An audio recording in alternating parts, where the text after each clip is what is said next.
दोस्त, basic tools चाहिए AC work काम करने के लिए ना। बेसिक टूल्स चाहिए, इतना नॉर्मल टूल्स होगा तभी आपका काम जो है आएगा। जैसे वैक्यूम पंप चाहिए ही चाहिए। और वैक्यूम पंप चाहिए, आदमी कंप्रेसर से भी वैक्यूम कर लेता है, उसमें भी बना करके, वो भी सही है। लेकिन पंप अगर है तो सही है। और आपको वोल्टेज चेक करने के लिए सप्लाई कितना है क्या है वो चेक करने के लिए आपको मल्टीमीटर भी चाहिए। ऐसे टोंग टेस्टर भी आप रखेंगे तो वोल्टेज भी चेक हो जाएगा, कंटिन्यूटी भी चेक हो जाएगा, लोड भी चेक कर लेंगे। लेकिन मेरे पास है तो मल्टीमीटर यूज करता है। उसके बाद एक क्लैम मीटर भी यूज करते हैं। क्लैम मीटर भी यूज करते हैं क्या, एम्पियर चेक करने के लिए कितना हमारा सिस्टम लोड ले रहा है। जैसे अगर रिवर्क है, पुराना एसी डाल रहे हैं, पुराना कंप्रेसर कर इंस्टॉल कर रहे हैं, तो आपको लोड तो चेक करना ही पड़ेगा। उसके बाद ये टेम्परेचर चेक करने के लिए, जो एसी का टेम्परेचर हमारा 24 में है, 20 में है, कितना में है, वो चेक करने के लिए हमको ये भी चाहिए।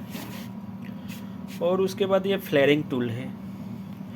फ्लेयरिंग टूल में हमारा जो 3/4 तक का ये सेट है, 3/4 तक का ये सेट है।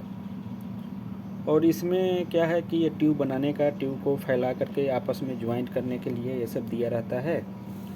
और एक स्पैनर है, ये स्पैनर का यूज हम लोग कहाँ करते हैं, जैसे 10 टन 20 टन का अगर एच यूनिटेशन में है तो उसमें एक वाल आता है, वाल के लिए ये यूज होता है। ये अपना स्प्लिट विंडो ऐसे में करेंगे तो ये यूज नहीं हो जाता है। उसके बाद आपको ड्रिल मशीन तो चाहिए ही चाहिए। ट्यूब बेंडर है तो ये 1/2 तक का आप इसे ट्यूब बेंड कर सकते हैं। ब्रेजिंग करने के लिए ये आपको चाहिए ही चाहिए सिलेंडर। उसके बाद जो ज़्यादा लाइन है वो 1/8 का फ्लेयरिंग सेट है। ये अपना ये ट्यूब बेंडर है, ट्यूब बेंड करने के लिए। जैसे कॉइल में जो ट्यूब आता है वो कॉइल में आप उसको सीधा करके नॉर्मली स्लीव डाल के बेंड कर सकते हैं। लेकिन जो स्ट्रेट लेंथ आता है, जो 6 मीटर का लेंथ आता है, तो उसको आप बेंड करने के लिए या तो हीटिंग करना पड़ेगा, नहीं तो इस बेंडर में आप बेंड करेंगे 2 स्टेप में तो ये बेंड हो जाता है। और ये रह गया ये ट्यूब। जैसे ट्यूब अगर हम कट करते हैं ना तो उसके अंदर का जो एज रह जाता है वो फाइल से हम लोग साफ़ करते हैं, चाहे बहुत लोग फाइल भी यूज करता है। लेकिन ये क्या है कि ट्यूब के अंदर कट किया, ऐसे डाल करके आप घुमा दिए, ट्यूब का जो अंदर का कोर है वो पूरा साफ़ हो जाता है। ये ट्यूब साफ़ करने के लिए है, ये बेंडर है, ये निकाल करके उसमें सेट करेंगे चलेगा। ये मैनीफोल्ड है गैस चार्जिंग करने के लिए। इसमें आप कोई सा भी गैस चार्ज करेंगे, सब कुछ करेंगे। और इसके साथ में ये 2 वाल दिया है।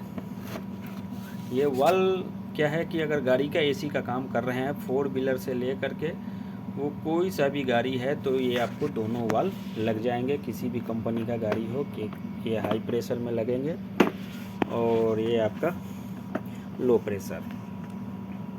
जैसे एक लाइन आप देखिए, वो पतरका लाइन होता है, वो मोटा लाइन होता है। किसी भी एसी में 2 लाइन होता है, स्प्लिट एसी हो चाहे कोई भी बड़ा एसी हो, 10 टन हो 20 टन हो, जितना यूनिट अगर आपका है तो इसके में 2 ही लाइन होता है।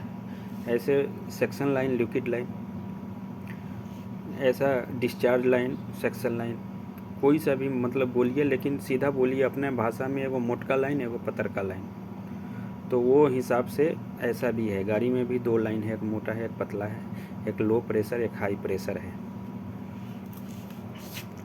यही पूरा अपना सेट है। ये सेट अगर बेसिक टूल्स अगर आपके पास है, ये एसी वर्क में आपको कहीं दिक्कत नहीं हो जाएगा। और स्पैनर लगेगा, 2 टन फिटिंग कर रहे हैं तो 27 का एडजस्टेबल, वो नॉर्मल, बस यही आपको टूल्स चाहिए। बाद बाकी एसी में तो आपका प्लग स्क्रू ये सब आता ही है, ठोक दीजिए बैठा दीजिए चलते रहेगा। ये बेसिक टूल्स होना चाहिए वर्क करने के लिए, तब नॉर्मली आप वर्क एसी का हो जाएगा। एक स्पीड लेवल, अपना स्पीड लेवल दीजिए किधर है।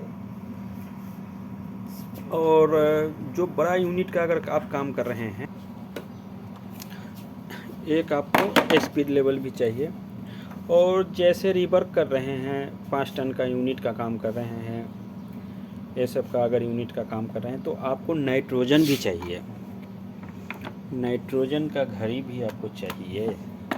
इंडस्ट्रियल में आपको नाइट्रोजन चाहिए ही चाहिए।